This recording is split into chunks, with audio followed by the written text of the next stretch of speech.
இனிய காலை வணக்கம் அன்பானவர்களே, Tamil Daily Piece of Bread channel உங்களை அன்புடன் வரவேற்கிறது.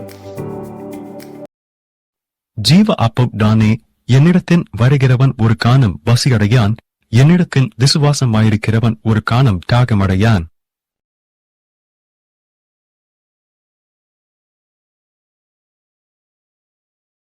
இன்றைக்கான வேத வசனம் 2 இராஜாக்கள் அதிகாரம் 3 வசனம் 17.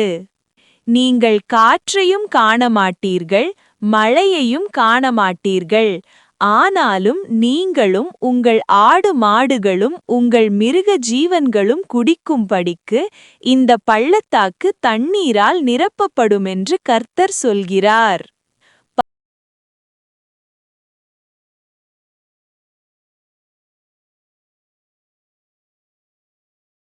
அன்பானவர்களே, அனைவருக்கும் இனிய காலை வணக்கம். அன்பானவர்களே, இன்றைக்கான வேத வசனம் 2 ராஜாக்கள் 3:17. இந்த வசனத்தில் கர்த்தர் ஒரு பெரிய உண்மையை நமக்கு சொல்லுகிறார்.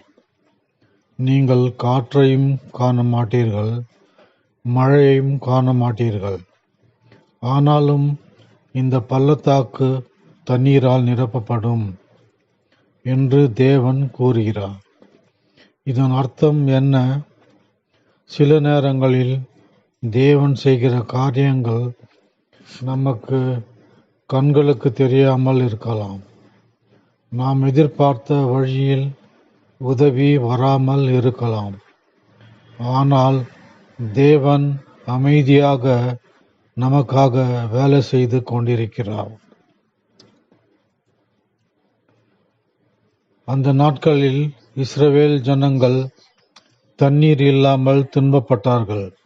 ஆனால் தேவன் அவர்கள் எதிர்பார்க்காத முறையில் பள்ளத்தாக்கை தண்ணீரால் நிரப்பினார். அதே போன்று இயேசு கிறிஸ்து தண்ணீரை திராட்சரசமாக மாற்றிய அதிசயம். சாதாரண தண்ணீரை அவர் அதிசயமாக மாற்றினார். அதுபோலவே நம்முடைய வாழ்க்கையிலும் சில பிரச்சனைகள் இருக்கலாம். எப்படி தீர்வு வரும் என்று நாம் எண்ணலாம். ஆனால் கர்த்தர் சொல்லுகிறார், நீ பார்க்காத வழியில் நான் உன்னை ஆசீர்வதிப்பேன். ஆகவே மனம் தளராதீர்கள், தேவனை நம்புங்கள். அவர் சரியான நேரத்தில் உங்கள் வாழ்க்கையையும் ஆசீர்வாதத்தால் நிரப்புவார். இப்பொழுது நாம் ஜெபம் செய்வோம். அன்பான பரலோக தந்தையே, நாங்கள் பார்க்காத வழிகளிலும் எங்களுக்காக செய்கிற உமது கிருபைக்கு நன்றி. எங்கள் வாழ்க்கையின் வறண்ட பள்ளத்தாக்குகளை உமது ஆசீர்வாதத்தால் நிரப்பும். உம்மை நம்புகிற விசுவாசத்தை எங்களுக்கு கொடுங்கள். இயேசுவின் நாமத்தில் ஜெபிக்கிறோம். ஆமென்.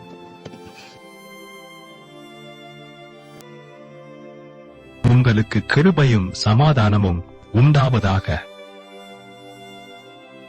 அன்பானவர்களே, இந்த Daily Piece of Bread Tamil சேனலை சப்ஸ்கிரைப் செய்யுங்கள், லைக் செய்யுங்கள், நண்பருக்கும் உறவினருக்கும் தெரியப்படுத்துங்கள்.